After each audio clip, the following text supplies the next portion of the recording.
And if you're just joining us, that concludes the annual ceremony on every Veterans Day, where the president lays a wreath at the tomb of the unknown soldier there at Arlington National Cemetery. One of the more emotional moments on this Veterans Day, as the president and vice president honor those who sacrificed their lives for this country. Nancy Cordes, I want to bring you in once again. You know, you saw President Biden there. We also saw Vice President Kamala Harris. This isn't the first time that we have seen her since she gave that concession speech last week after the election there. Can you tell us what her priorities may be for the next 70 days that she's in office?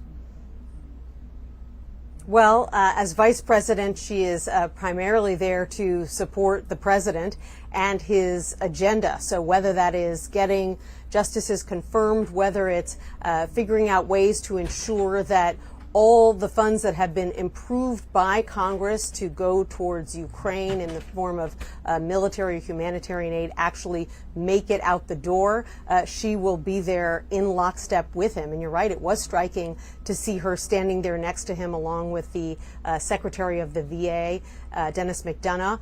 And also, Liz, what really hit me while I was looking at them standing there is realizing that that President Biden, who has been part of the public atmosphere here in Washington, D.C. for nearly half a century, this is probably one of the last times that we're going to see him in a setting like this in his public capacity, first as a senator, then as vice president, now as president of the United States.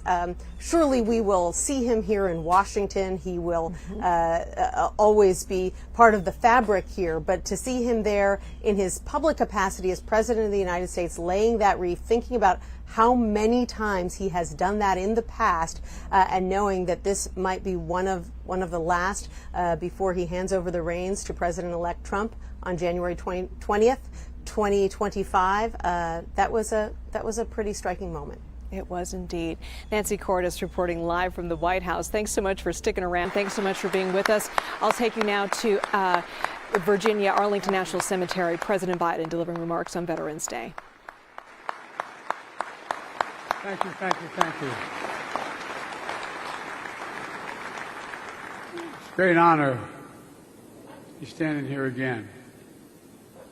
Over 160 years ago, during what would become his final days in office, President Abraham Lincoln addressed this nation, and he said, "Let us strive on to finish the work we're in, to bind up the nation's wounds, to care for him who shall have borne the battle." My fellow Americans, First Lady, Vice President Harris, and Second Gentleman, Secretary Blinken, Austin, McDonough, Mayorkas, Chairman Brown, most importantly, our veterans, service members, and their families. I've said it many times before. I got in trouble for saying it when I was a young senator. I said, we have many obligations, but only one truly sacred obligation. Sacred. Prepare those we send into harm's way, and to care for them and their families when they return home and when they don't. It's an obligation, not based on party or politics, but on a promise that unites us all. And today, as we strive on to finish the work of our moment, to bind the nation's wounds once again, we commit and recommit to this sacred vow. This is the last time I will stand here at Arlington as Commander-in-Chief. It's been the greatest honor of my life to lead you, to serve you, to care for you, to defend you, just as you defended us, generation after generation after generation. You are the greatest fighting force, and this is not hyperbole, the finest fighting force in the history of the world. I'll never forget standing at Valley Forge, where our nation's first soldiers laid down their lives to deliver a nation where everyone is entitled to inalienable rights, life, liberty, pursuit of happiness.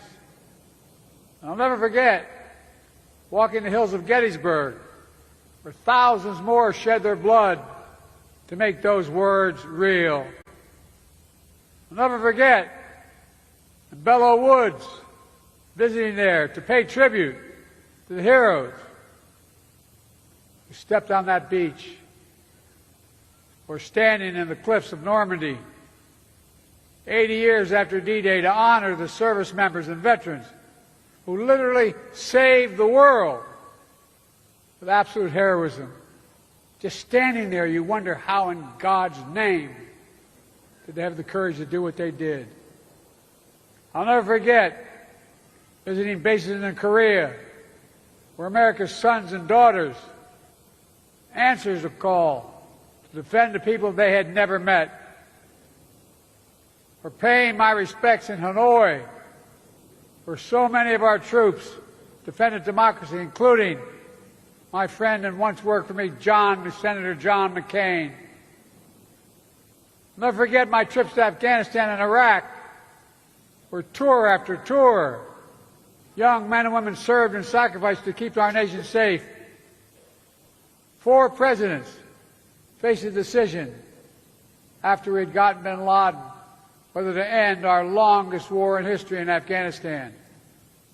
I was determined not to leave it to the 5th. Every day I still carry a card with me, my schedule every single day for the last 10 years. On the back of my schedule it says, U.S. daily troops in Afghanistan. U.S. troops died in Afghanistan as of today, 2,465. Troops wounded in Afghanistan, 20,769. U.S. troops, Iraq, died in Iraq, 4,620. Wounded in Iraq, 32,766. Ladies and gentlemen, this is my duty as president, but also as a parent. Like many of you, our son Beau Biden deployed to Iraq for a year with the Delaware National Guard. I still remember the day he asked me to pin his bars on him. He stood ramrod straight. How proud Jill and I and our entire family felt.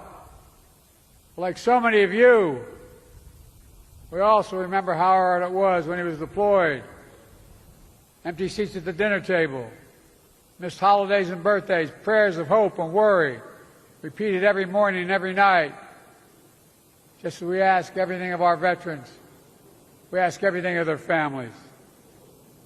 The English poet John Milton wrote, and I quote, "They also serve who only stand and wait, as so many of you have."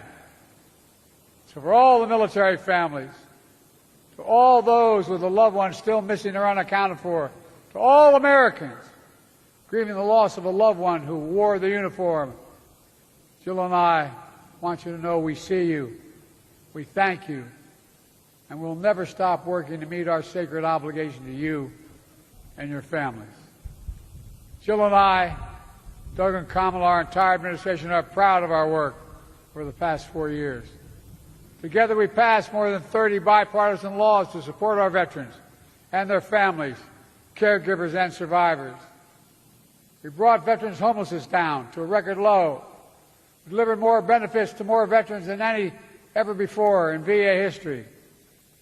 We've invested record resources to reduce the scourge of veteran suicide. We took action to protect veterans from scams, because no veteran should be defrauded by those they defended. All these actions are vital, but I'm particularly proud of finally passing the PACT Act.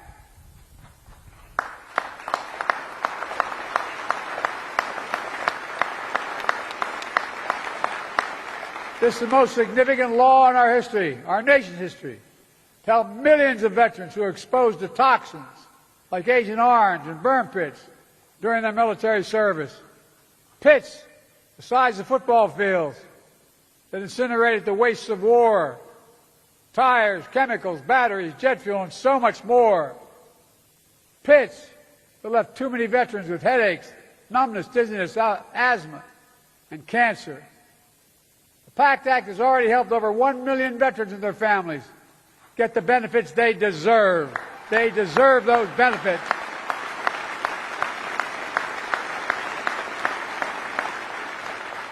Today, I'm proud to announce that the VA will expand the number of cancers covered under the PACT Act. And to all veterans who served at K2 Air Base in Uzbekistan, constantly surrounded by toxins, we want to honor you. We want to have your back, just like we did in Agent Orange, just like we're going to rule to make sure you don't have to prove your illness as a consequence of your service, which is often too hard to do.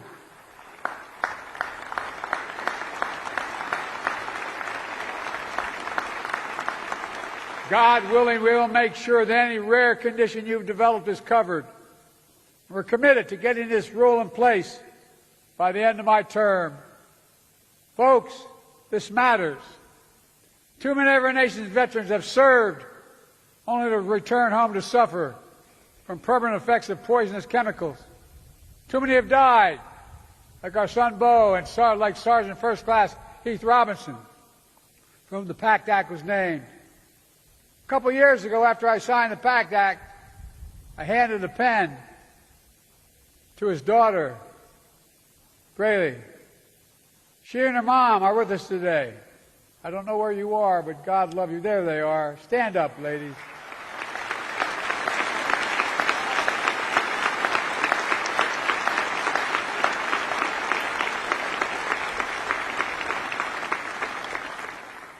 Give me a word, I mean this. I'll never forget. After I handed the signing pen, that beautiful young lady who lost her whole world, she held the pen in her hand, and she looked at me and she said, "Thank you. Thank you for my daddy. God love you, honey. God love you." But I don't think she was just thanking me. She was thanking all of you here, all of us, everyone who fought hard and came together to keep our promise to our veterans, to keep the faith. My fellow Americans, we stand here today, we think about all that our veterans have given to our nation, serving and sacrificing in uniform, just as they serve and sacrifice here at home, as educators, firefighters, law enforcement officers, construction workers, entrepreneurs, business leaders, doctors, nurses, elected leaders, and so much more. And just as they routinely put aside differences to work together, this is the moment. This is the moment to come together as a nation, to keep faith in each other. The world is dependent on each of you and all of us, all of you, to keep honoring the women and the men and the families who've borne the battle, to keep protecting everything they fought for, to keep striving to heal our nation's wounds, to keep perfecting our union. We're the only nation in the world built on an idea. Every other nation is based on things like geography, ethnicity, religion. But we're the only nation, the only in the world, built on an idea. And that idea is we're all created equal, deserve to be created equal throughout our lives. We haven't lived up to it every time, but we've never walked away from it. Even when it's hard, especially when it's hard. And today, standing together to honor those Americans who have dared all, risked all, and given all to our nation, we must say clearly, we never will give up. God bless our veterans and their families. And may God protect our troops today and always. God love you. Thank you so much.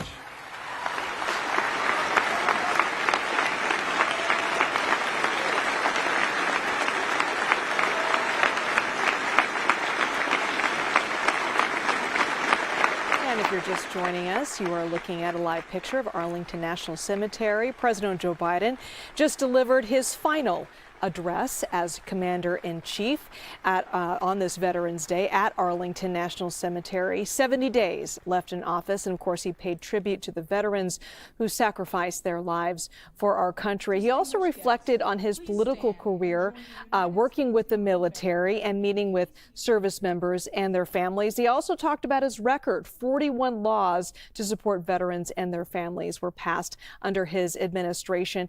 He also spoke about his late son, Beau Biden, who was a member of the Army and, of course, the National Guard. All right, switching gears, we have some breaking news out of Mar-a-Lago. President-elect Donald Trump expected to name Stephen Miller as White House Deputy Chief of Staff. Miller will join the appointment of other key roles announced over the weekend, including former acting ICE Director Tom Homan, who will serve as the administration's border czar. New York Republican Congresswoman Elise Stefanik is taking on the role of UN ambassador, and Susie Wiles